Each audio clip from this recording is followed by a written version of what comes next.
बल्लू डरा और घबराया हुआ था। उसके मन में अभी भी यही बातें चल रही थी कि क्या सच में अनुराग को यक्षिणी दिखी थी, क्योंकि जिस तरह से अनुराग ने यक्षिणी का जिक्र किया था, बल्लू इतना तो जरूर समझ गया था कि अनुराग के साथ कुछ न कुछ तो जरूर हुआ था। ये पहली मुलाकात यक्षिणी और अनुराग की कहानी की शुरुआत थी। इसके बाद अनुराग और यक्षिणी की कई मुलाकातें हुई। जैसे जैसे मुलाकातें होती गईं, अनुराग का यक्षिणी पर विश्वास बढ़ता गया। वो उसके और करीब आते गया। अनुराग यक्षिणी पर उतना ही विश्वास करने लग गया था जितना वो अपने माता पिता पर करता था। यक्षिणी को भी उतना ही मानने लग गया था जितना वो अपने माता पिता को मानता था। उसे यक्षिणी पसंद आने लग गई थी। कहते हैं प्यार की कोई उम्र नहीं होती, और यहाँ भी प्यार की कोई उम्र नहीं थी। अनुराग बच्चा जरूर था, पर उसका प्यार सच्चा था। अगर हम किसी से सच्चा प्यार करते हैं तो वो बीतते वक्त के साथ कम नहीं होता है, बल्कि बीतते वक्त के साथ और बढ़ जाता है। और वही प्यार अनुराग के दिल में यक्षिणी के लिए बढ़ने वाला था। अनुराग ज्यादा से ज्यादा वक्त यक्षिणी के साथ ही बिताता था। उसी के साथ हंसता खेलता रहता था। पहले अनुराग को खेलने के लिए दिलीप की जरूरत पड़ती थी, पर अब वो उसके बिना ही अकेले कभी घाट तो कभी काला झाड़ी जंगल की तरफ निकल पड़ता था, यक्षिणी से मिलने के लिए, उसके साथ खेलने के लिए। और उसकी किस्मत इतनी अच्छी रहती थी कि उसे यक्षिणी मिल भी जाती थी, जैसे यक्षिणी भी उसके लिए ही आती हो।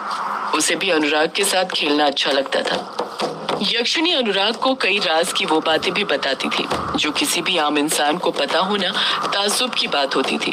दिलीप मनी मन अनुराग से और ज्यादा नफरत करने लग गया था, और इस बात का एहसास ब्रिजेश्वर को भी कहीं न कहीं अच्छे से होने लग गया था।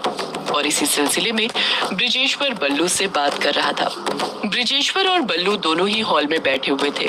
इस वक्त हॉल में उन दोनों के सिवा कोई और नहीं था। वैजयंती हर सोमवार को मेहंदी पथार में महादेव के मंदिर जाती थी, और आज भी वहीं पर गई थी। ब्रिजेश्वर कुछ परेशान होते हुए रुंधे स्वर में कहता है, ये दिलीप के लक्षण ना मुझे कुछ ठीक नहीं लगते हैं। जब देखो अनुराग के साथ किसी न किसी बात पर लड़ते झगड़ता रहता है। मेरा बेटा अनुराग तो ठीक है, पर ये दिलीप बिल्कुल ठीक नहीं है। पता नहीं इसके मन में इतना कपट कैसे भर गया, ये इतना स्वार्थी कैसे हो सकता है। बल्लू के मन में उसी वक्त आता है कि वो ब्रिजेश्वर को टोके और कहे कि अनुराग कहाँ उसका सगा बेटा है, पर वो जानता था कि चुप रहने में ही भलाई थी। मालिक को टोकना मतलब अपने हाथों खुद अपना सिर कलम करवाना। ब्रिजेश्वर परेशान होते हुए बड़बड़ाता है, पता नहीं मेरे जाने के बाद क्या होगा इन दोनों का, कैसे रहेंगे एक साथ एक घर में रहेंगे भी या नहीं। कहीं मेरे पूर्वजों की एक ग्रेवयार्ड कोठी सुनी न पड़ जाए। ब्रिजेश्वर को परेशान होते हुए देख बल्लू को भी कुछ ठीक नहीं लग रहा था। उसी वक्त बल्लू ब्रिजेश्वर से बोल पड़ता है, आप ऐसा क्यों बोलते हैं मालिक, अभी तो बच्चा है दिलीप मालिक, और बचपन में अपने छोटे भाई से लड़ना झगड़ना मामूली बात है। उन्हें बस लगता है कि आप अनुराग से ज्यादा प्यार करते हैं, इसलिए वो अनुराग से लड़ते झगड़ते रहते हैं। ब्रिजेश्वर हिचकिचाते हुए बल्लू से पूछता है, क्या बल्लू तुझे भी यही लगता है कि हम दिलीप से कम और अनुराग से ज्यादा? ब्रिजेश्वर अपना सवाल पूरा करता उससे पहले ही बल्लू उसके दिल की भावनाओं को समझते हुए बोल पड़ता है, बिल्कुल नहीं मालिक, ऐसा बिल्कुल नहीं है। मुझे तो ये साफ दिखता है कि आप और मालकिन दिलीप और अनुराग से बराबर ही प्यार करते हैं। बस दिलीप मालिक अभी बच्चे हैं ना, इसलिए इस बात को समझ नहीं पाते हैं। ब्रिजेश्वर गुस्से से मुंह बनाते हुए बल्लू से कहता है, क्या कहा तूने बल्लू? दिलीप बच्चा है, 16 साल का तो हो गया है वो, और कितना बड़ा होगा। यहाँ उसकी शादी की उम्र हो गई है। मैं और उसकी माँ उसके लिए लड़की ढूंढने में लगे हुए हैं, और यहाँ पर इस बेवकूफ का बचपना ही खत्म नहीं हो रहा है। जब देखो अपने छोटे भाई अनुराग के पीछे पड़ा रहता है, बात बात पर उसे परेशान करते रहता है। बल्लू चुप ही खड़ा रहता है, इस बार पलटकर कुछ नहीं कहता है। ब्रिजेश्वर इसी बारे में सोच कर और ज्यादा परेशान होने लग जाता है, और ये परेशानी उसके चेहरे पर साफ दिख रही थी। न जाने उसके मन में क्या आता है, वो अगले ही पल हड़बड़ाहट के साथ बोल पड़ता है, अब मेरी एक बात हमेशा याद रखना बल्लू। बल्लू अपनी दोनों भवें ऊपर करते हुए पूछता है, कैसी बात मालिक? ब्रिजेश्वर जवाब देता है, तुझे मेरे बेटे अनुराग का हमेशा ख्याल रखना है, मेरे इस दुनिया से जाने के बाद भी। बल्लू घबराते हुए कहता है, ये आप कैसी बात कर रहे हैं, आपको थोड़ी कुछ होने वाला है। ब्रिजेश्वर कहता है, ये जिंदगी है बल्लू, कब किसे क्या हो जाए खुद जिंदगी को भी पता नहीं होता है, इसलिए मैं कह रहा हूँ मेरे जाने के बाद मेरे अनुराग का ख्याल तुझे ही रखना है। मुझे इस दिलीप से तो कोई उम्मीद नहीं है, पर तुझसे है। तू मेरे अनुराग बेटे का ख्याल रखेगा ना? बल्लू कुछ जवाब नहीं देता है। वो असमंजस में पड़ जाता है। बल्लू अनुराग को पसंद तो करता था, पर उतना नहीं कि हमेशा ख्याल रख पाए। पर ब्रिजेश्वर के कहने पर वो उसे मना भी नहीं कर सकता था। आखिर वो उसका मालिक था, और मालिक अपने नौकर से कभी भी कुछ पूछते या बताते नहीं है, बल्कि हमेशा ऑर्डर देते हैं, आदेश देते हैं, और नौकर को भी उस आदेश का पालन करना पड़ता है। और यहाँ भी बल्लू वही करता है। ब्रिजेश्वर फिर बल्लू से अपनी बात पर जोर देते हुए कहता है, बोल बल्लू, तू चुप क्यों है? मेरे जाने के बाद अनुराग का ख्याल रखेगा ना? बल्लू हाँ में अपना सिर हिलाते हुए कहता है, हाँ मालिक, क्यों नहीं, मैं अनुराग का ख्याल रखूंगा, मैं आपसे वादा करता हूँ। अभी बल्लू ने इतना कहा ही था कि उसी वक्त वहाँ पर अनुराग आता है, जो ग्रेवयार्ड कोठी के बाहर से आ रहा था। अनुराग बहुत खुशी के साथ ग्रेवयार्ड कोठी के अंदर घुसा था, पर जैसे ही वो हॉल में बल्लू और ब्रिजेश्वर को बैठे देखता है, उसकी खुशी गुम हो जाती है। वो कुछ घबराने लग जाता है, जैसे अनुराग कोई वो काम करके आ रहा हो जिसके लिए उसे ब्रिजेश्वर ने मना करके रखा हो। ब्रिजेश्वर नॉर्मली अनुराग से पूछता है, कहाँ गया था तू, और ये तेरे कपड़ों पर मिट्टी कैसी लगी है? अनुराग ब्रिजेश्वर से अपनी नजरें चुराते हुए कहता है, कहीं नहीं पिताजी, अब बस यहीं बाहर ही खेल रहा था, और कल रात बारिश हुई थी ना, तो बाहर मेरा पैर फिसल गया, उसी की मिट्टी मेरे कपड़ों में लगी हुई है। ब्रिजेश्वर अनुराग को ऊपर से लेकर नीचे तक देखते हुए कहता है, अच्छा तो ये बात है, हमारे साहबजादे मिट्टी में गिर गए थे, तो जल्दी जाकर नहा ले, तेरी माँ मंदिर गई है। अगर तेरी माँ ने तुझे ऐसी हालत में देख लिया तो वो मुझे ही ताने देगी, कहेगी 2 मिनट मेरे लड़के को नहीं देख सकते हो, क्या हालत बना कर दी है उसकी।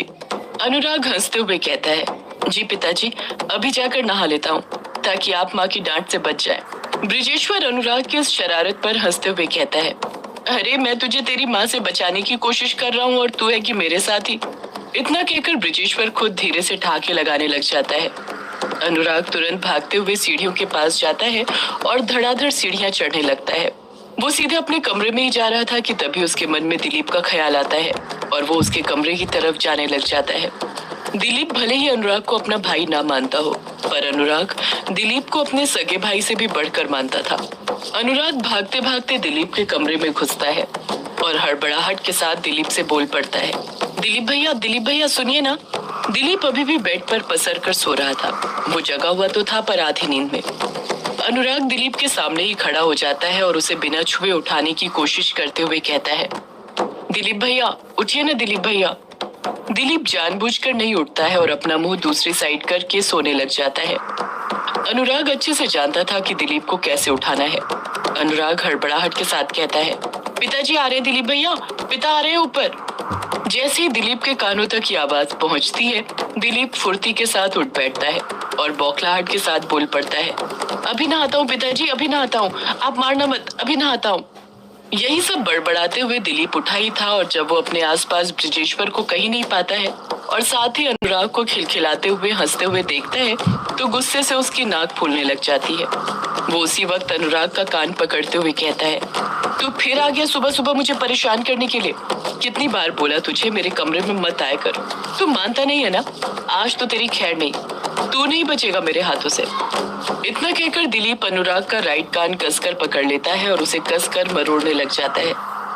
अनुराग दर्द से कराहते हुए कहता है, आ भैया भैया मेरा कान छोड़िए, भैया मेरा कान छोड़िए, दर्द हो रहा है। दिलीप अनुराग की एक नहीं सुनता है और उल्टा और कसकर अनुराग का कान मरोड़ने लग जाता है।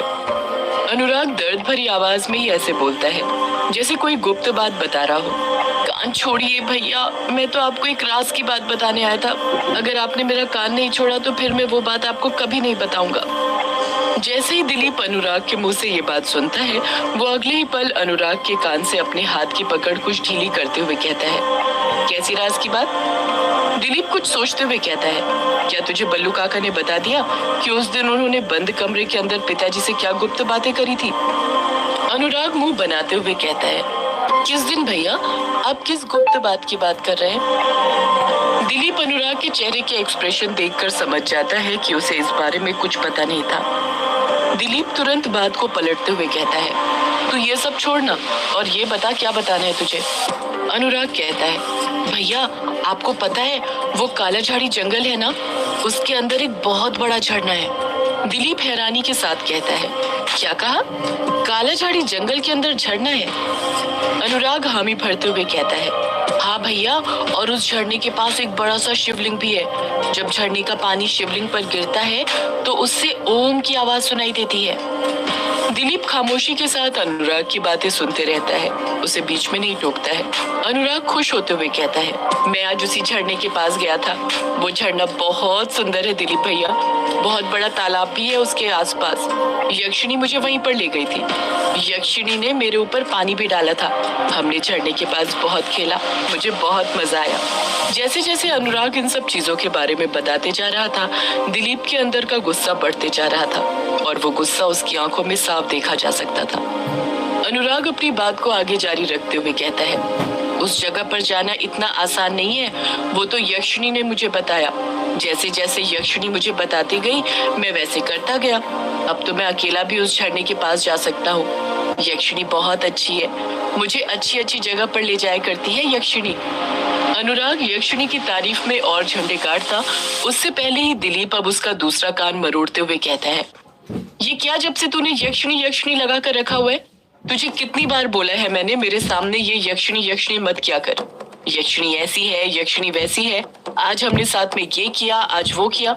आज के बाद तूने मेरे सामने यक्षिणी का नाम लिया ना तो तेरी खैर नहीं, समझा तू? पागल साला। अनुराग दर्द से कराहे जा रहा था। वो दर्द से कराते हुए ही कहता है, आह, कान छोड़िए भैया, कान छोड़िए। दिलीप अनुराग के दोनों कान मरोड़ते हुए कहता है, पागल साला, जब देखो यक्षिणी यक्षिणी करते रहता है। जिस दिन तेरे सामने सच में यक्षिणी आ जाएगी ना, तू देखना, तेरे अंदर का ये जो यक्षिणी के लिए प्यार है ना, सारा तेरी पैंट के अंदर से धार बनकर बाहर निकलने लग जाएगा। अनुराग रोते हुए कहता है, वहाँ पर सच में झरना है भैया, चाहे तो आप मेरे साथ खुद चलकर देख लीजिए, मैं आपको दिखा देता हूँ। दिलीप चिढ़ते हुए कहता है, मुझे तुझ पागल के साथ कहीं नहीं जाना। अगर तेरे साथ गया तो मैं भी पागल हो जाऊंगा। जा, निकल जा मेरे कमरे से, और आज के बाद मेरे सामने यक्षिणी का नाम फिर कभी मत लेना। इतना कहकर दिलीप अनुराग को धक्का दे देता है और अनुराग रोते हुए कमरे से बाहर निकल जाता है। कुछ आदतें हमें बचपन से ही लग जाती हैं और फिर वो बड़े होकर भी नहीं छूटती हैं, और वही आदत दिलीप को भी लगने वाली थी। अनुराग को हर बात पर पागल कहने की आदत। वो बड़े होने पर भी अनुराग को पागल ही बोलने वाला था। जैसे जैसे वक्त बीतते जा रहा था, दिलीप की चालों का स्तर भी बढ़ते जा रहा था। शरारतें वो करता था और नाम अनुराग का लगा दिया करता था। अनुराग बार बार दिलीप के सामने यक्षिणी का जिक्र करते रहता था, उसकी बातें किया करता था, पर दिलीप उसकी बातों पर बिल्कुल यकीन नहीं करता था। उसे यही लगता था कि अनुराग पागल है। पर एक रात कुछ ऐसा हुआ कि दिलीप को भी यक्षिणी के होने पर यकीन हो गया। सिर्फ वही नहीं, बल्कि ब्रजेश्वर और वैजयंती को भी इसका एहसास हो गया था। सदियों से है पुरानी ये है यक्षिणी की